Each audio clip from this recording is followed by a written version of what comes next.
வணக்கம் friends, welcome to Karthik study circle academy. Friends, இந்த question பாருங்க. Paper, plastic, bag. நமக்கு 3 வேர்ட்ஸ் கொடுத்துருக்காங்க. இந்த 3 வேர்ட்ஸ்க்கு உண்டான ரிலேஷனை வந்து நம்ம வென் டயக்ராம் மூலிமா ரெப்ரசன்ட் பண்ணும். ஓகே, நம்ம ரெண்டு வேர்ட்ஸாக எடுத்துக்கிறோம். ஃபர்ஸ்ட் பாருங்க, பேப்பர், பிளாஸ்டிக். இந்த 2 வேர்ட்ஸ் எடுத்துக்கோங்க. ஸோ பேப்பருங்கிறது வேற குவாலிட்டி, இதுவும் வந்து பிளாஸ்டிக்ங்கிறது அது வேற குவாலிட்டி. ரெண்டுக்கும் எந்த சம்மந்தமும் இருக்காது.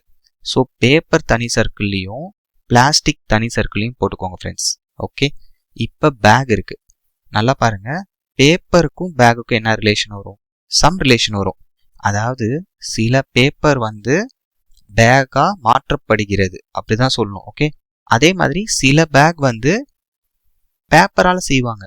பேப்பர் பைன்லாம் இருக்குல்ல, ஸோ இது ரெண்டுக்கும் சம் ரிலேஷன். அதே மாதிரி பிளாஸ்டிக்கும் பேக் என்ன ரிலேஷன் வரும்?